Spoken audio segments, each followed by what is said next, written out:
Order! Order! You are an incorrigible delinquent at times. Behave yourself, man! NATO leaders have ended their 70th anniversary meeting in Watford. Boris Johnson, who hosted the gathering of the West's military alliance, spoke of the solidarity at the heart of the organisation. But there have been plenty of behind-the-scenes tensions. There have been arguments about NATO's future direction and what to do about Syria.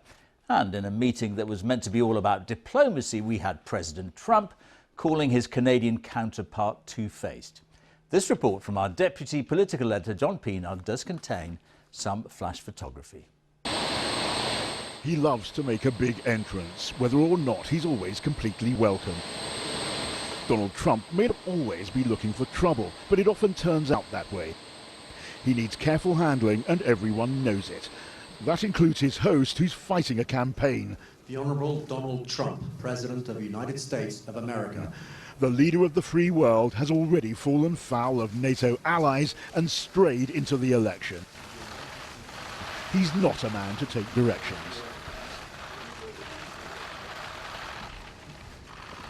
When it came to the UK's most powerful ally, Boris Johnson was treading very carefully today. The President of the United States has spoken of his admiration for you. Do you believe that as a leader and as a man that Donald Trump is good for the West and good for Britain? And if so, why? Well, I certainly think, John, that the United States is the guarantor of, has a massive contributor to NATO, and you know, if you want evidence of the willingness of the United States to stand shoulder to shoulder with us, I would point you back to what happened in the case of the poisonings in Salisbury. America stood shoulder to shoulder with us then, has done for decades, and is an invaluable ally and continues to be so. What about Mr. Trump himself, though, Prime Minister? You were seen mocking. Let's be clear. This was under the current US administration, and they were shoulder to shoulder with us. But look, Mr. Johnson was captured last night in on a joke at Donald Trump's expense, with leaders including Emmanuel Macron of France and Canada's Justin Trudeau, here mimicking the shock of White House staffers at President Trump's off-the-cuff diplomacy this week.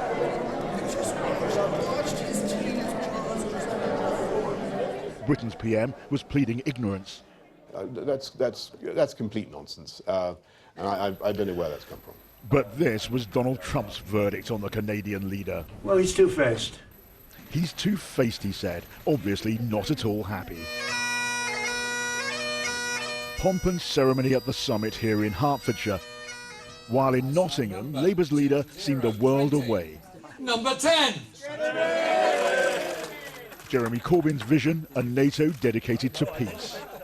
I thought the direction NATO was going was a wrong one. I've had discussions with many people, and I want to see a reduction in tensions around the world, because we cannot go on developing in the concept of an arms race. There has to be a process of recognising the real threats in this world are actually terrorism, cybersecurity, and of course the climate crisis that affects all of us, and I think we can all play a part in dealing with those issues. The rival leaders are offering very different visions of Britain's future, from Labour's radical socialism to the Tories' Brexit, with or without a deal, and an option to stop Brexit altogether on offer too. The country's economic, political, strategic future all up for grabs in an election which could come to shape or reshape the country and the lives of everyone in it. Tonight, Boris Johnson can't know whether he's heading out of office or staying in. How could he? That'll be up to us on December the 12th. John Pienaar, BBC News, Hertfordshire. And our diplomatic correspondent, James Robbins, is here. On the summit itself, James, clearly there have been disagreements, but overall, what is your judgment? Well, this was always, George, going to be a fractious, bad-tempered summit. There are deep disagreements about NATO's past performance, its future prospects, its suitability for purpose. So I think we had to expect those angry exchanges that we saw. But there have been some successes for NATO at this 70th anniversary meeting. They headed off a major crisis by giving President Erdogan the sort of language, some of the language he wanted about the fight against terrorism, causing him to withdraw a really substantial veto which would have blocked a NATO defence plan for the Baltic states against a threat from Russia. They have put space on their agenda. They have signalled that China represents a future worry. They've resolved some disputes, they've squared away or generally buried others that proved too difficult. This, I think, interestingly, was exactly the sort of summit you might have expected in the Donald Trump era, because we've seen plenty of examples, I think, in recent months and years of democracies at loggerheads, the sort of angry and divided democracies we're not used to. And I think this is a further illustration, actually, that any sort of world order is not holding up well under current pressures. James, thank you very much. Today, the NATO summit for the first time discussed a potential threat from China and declared outer space a new operational domain. But planning for the future was overshadowed by tensions in the present. Donald Trump cancelled his press conference and went home early, calling the Canadian Prime Minister two-faced after Mr. Trudeau and other NATO leaders were caught on camera apparently mocking him. Our Foreign Affairs correspondent Jonathan Rugman reports. On a wintry golf resort in Watford, armed like a fortress, what is surely one of the most frosty NATO meetings in recent memory. No NATO member has been invaded in 70 years, but a hard core of leaders, Trump, Erdogan and Macron, always threaten to spoil this 70th birthday party. How are you? The French president arrived defending his view that NATO was brain dead. Emmanuel Macron laying some of the blame at President Erdogan, who had invaded Syria without telling him and who was now demanding that the alliance recognise Kurdish fighters there as terrorists. Though in the event the Turkish leader backed down and Macron kept quiet. NATO's informal motto, all for one and one for all, apparently winning the day. 70 years on, we are rock solid in our commitment to NATO and to the giant shield of solidarity that now protects 29 countries and nearly 1 billion people. But that shield does not protect the ego of Donald Trump, arriving on Marine One and turning out to be the Grinch that stole the Watford summit. Yesterday he told Canada's Prime Minister to his face that the Canadians were slightly delinquent for not paying their dues on defence. Where would you put Canada in that as they're Slightly not? delinquent, I'd say, Canada. Then later at Buckingham Palace, Justin Trudeau was caught on camera, apparently making fun of Trump and his advisers.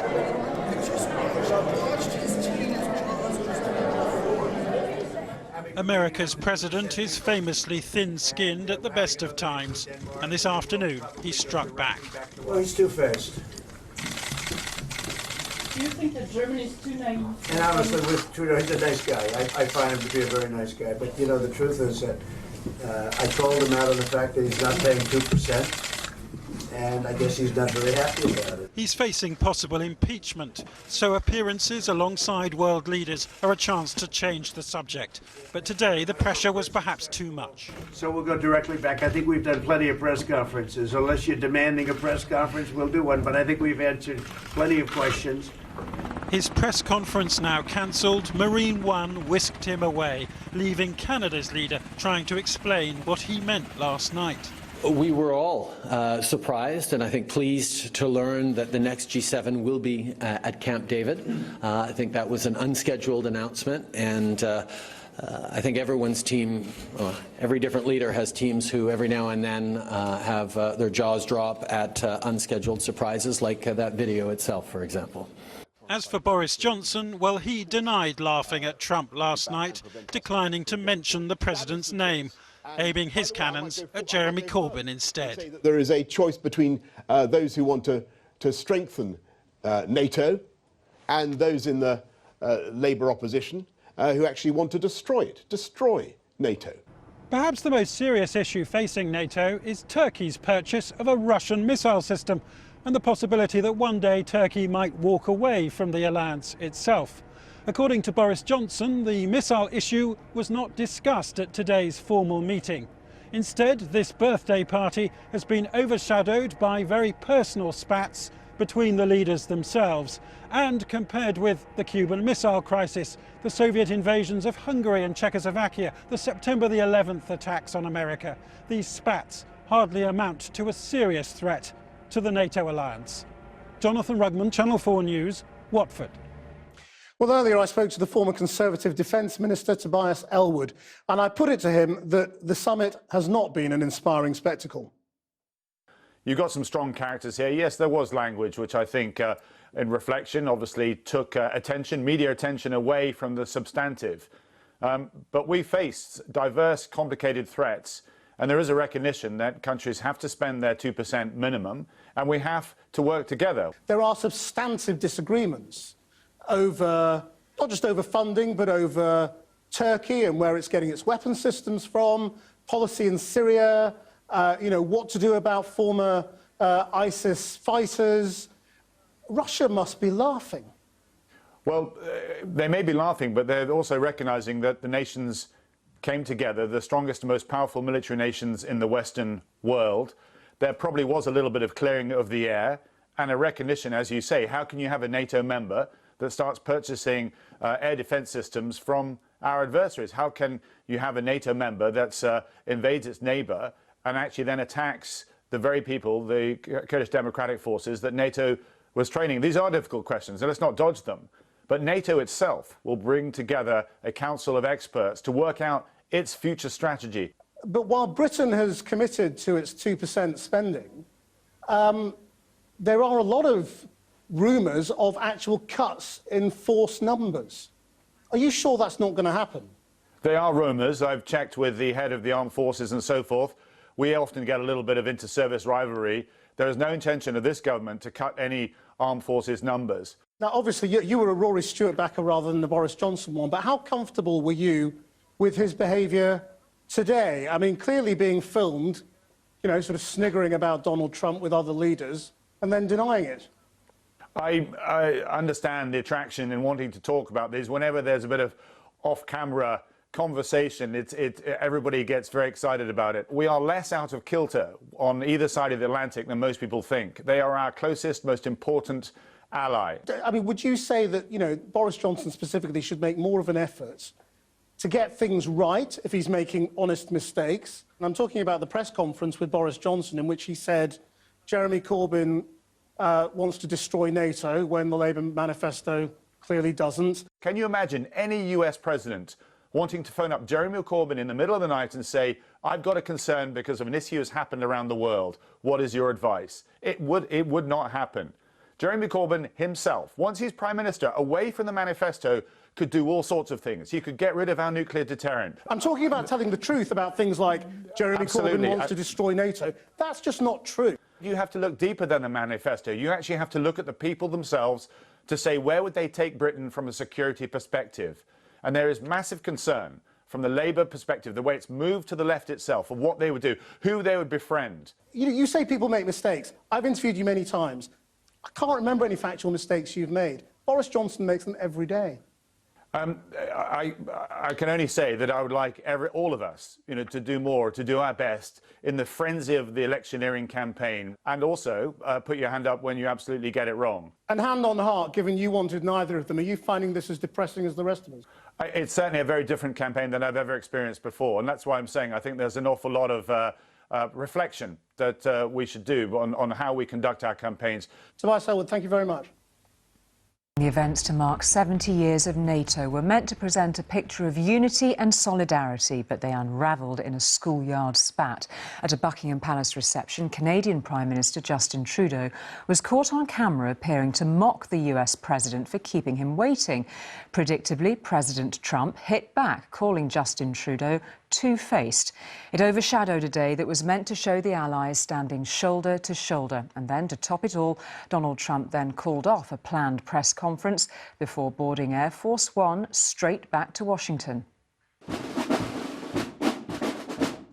The Royal Marine drummers were, as you'd expect, in perfect lockstep and harmony. The leaders they were entertaining, not so much. This was supposed to be a celebration with no agenda, no major issues up for discussion. So to turn it into something of a diplomatic disaster has taken some doing. If there wasn't enough bad blood around yesterday, the evening reception at Buckingham Palace seems to have lit a fuse under Donald Trump.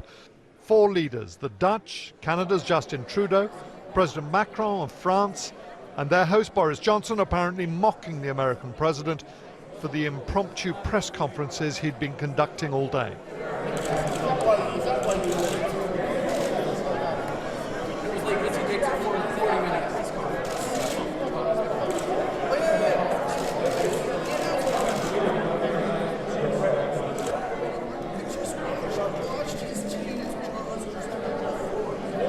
By the time he had seen these pictures this morning, Trump was fuming, particularly with his Canadian neighbour Justin Trudeau.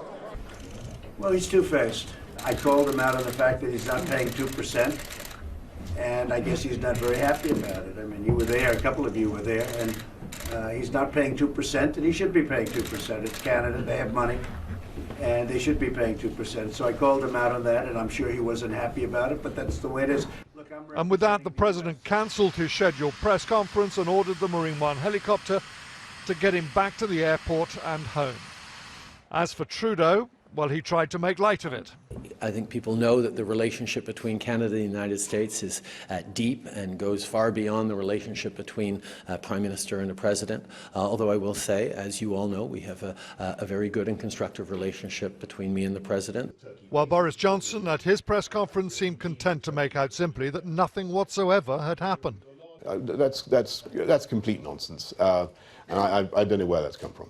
In fact, it was hard to imagine there'd been any problems at this summit.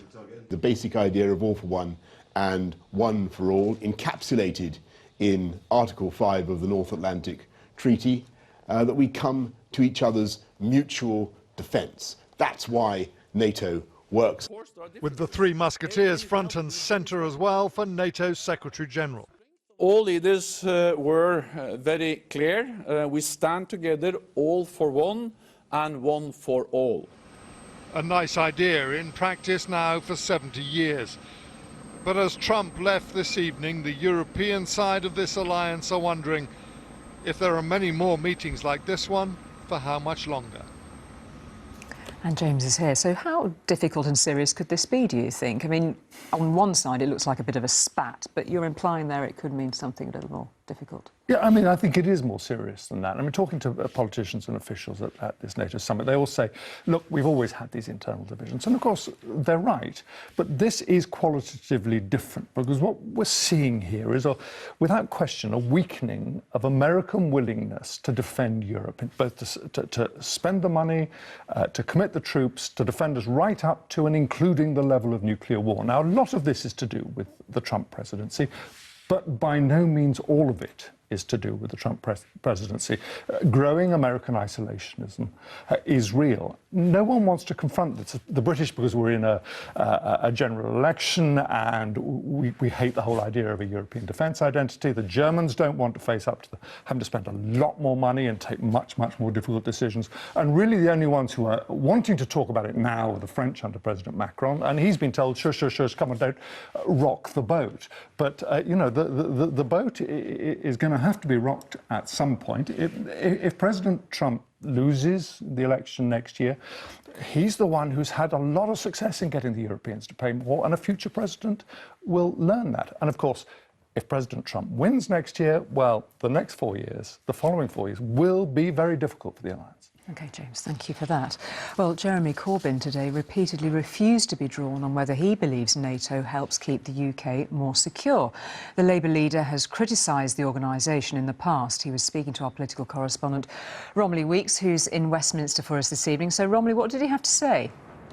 Well, Julie, Jeremy Corbyn has made it abundantly clear in the past that he is no fan of NATO. In fact, he's been so critical. In 2011, he suggested that it was a threat to world peace, and the following year he suggested that it should be disbanded altogether. And yet the current Labour Party manifesto commits the party to continued membership of NATO. So as the summit ended today, I asked him what his current views of the organisation are. Do you think NATO keeps the UK more secure? I think NATO is an alliance that is important to be part of, and we are obviously members of it. I want to work with other NATO countries, and I took the opportunity of meeting representatives of many countries last night. Do you think it keeps the UK more secure? We are secure when we have lower tensions with neighbours, so obviously working with people all across Europe and the USA helps us do that. And NATO helps do that specifically? Well, NATO we are members of. It was created after the Second World War, and it's changed its focus. I want it to be a focus that helps to bring about understanding and lowering of tensions around the world. It was pretty striking that although I asked him 7 questions in total on NATO, he was not prepared to concede that it contributes directly to the security of the UK, which is, of course, a very different position to the current government, even to past ones. NATO, as we've been hearing, has plenty of other problems, but if Jeremy Corbyn does become Prime Minister, it could find that it has another pretty sceptical member in its midst. And Romney, some bad news for Mr Corbyn, with the traditionally Labour-supporting magazine The New Statesman refusing to back him today. Yes, Jeremy Corbyn has faced plenty of criticism of his leadership during this campaign, but this is possibly the most bruising one, with The New Statesman, as you were saying, declaring him unfit to be Prime Minister because of what they say is his reluctance to apologise for anti-Semitism in Labour and to take a stance on Brexit. This from a left-leaning publication with a long history of endorsing Labour leaders. They were much more vitriolic about Boris Johnson, calling him a huckster and populist manipulator driven by a monstrous ambition. But Boris Johnson might be expecting that. Jeremy Corbyn would have been expecting support. Kate Romney, thank you very much indeed for that. Now, if you want to study international diplomacy, you might as well start with the off-mic moments than with the grand NATO speeches. This was a birthday party with all the familiar characteristics of a bad family wedding. Bad-mouthing before the thing started, bitching behind the bride's back, and a walkout from the guest of honour with very few goodbyes. The cast of characters was always going to make things awkward. The American president was after more money for the pot. The Turkish president had quietly started his own war. But it was perhaps the French president who'd really put noses out of joint by saying the one thing everyone was thinking, but no one wanted to say out loud. Mark Urban, our diplomatic editor, watched it all unfold.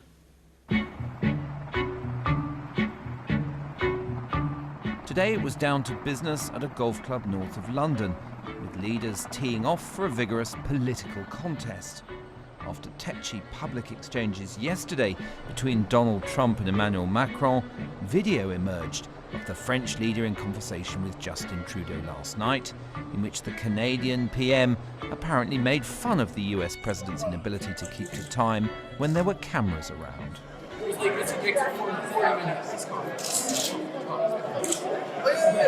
Today, President Trump, who's long campaigned for NATO countries to honour a commitment to spend 2% of their GDP on defence, fired a retaliatory salvo at Mr Trudeau. Well, he's two-faced. Do you think that Germany is too naive? And honestly, with Trudeau, he's a nice guy. I find him to be a very nice guy. But, you know, the truth is that I called him out on the fact that he's not paying 2%, and I guess he's not very happy about it. The president we've seen here during the past 2 days, though, has been one taking satisfaction from big new spending commitments by his NATO allies. And, apparently with an eye to the forthcoming US elections, insisting his own pressure has turned the alliance around, even if questions now loom about NATO's direction of travel. One of the things I think President Trump will want to present as he gets towards the election next year is the fact that he got the Europeans to pay up more. That was always his vision, that America is paying too much to all of its allies all around the world. And he would like to say, in the middle of the election campaign, look at what NATO is doing. They're doing it too slowly, but they're now paying their way, and they wouldn't have done it unless I had been president. And that's probably actually true. And after this morning's leaders' session, NATO's boss was happy to announce the White House had chalked up another success in getting the alliance to focus more on the rise of China. For the first time, we addressed the rise of China, both the challenges and the opportunities it poses, and the implications for our security. Leaders agreed we need to address this together as an alliance, and that we must find ways to encourage China to participate in arms control arrangements. But if all that sounds like an outbreak of sweet harmony, think again. Because President Macron has been saying that China and Russia should be wooed as friends, while the alliance refocuses on countering what he calls the common enemy, Islamic militancy. Although Presidents Macron and Trump disagreed about much, they did seem to come to some sort of consensus that the alliance should shift its primary focus away from Russia and towards new challenges, Islamic militant terrorism or indeed China.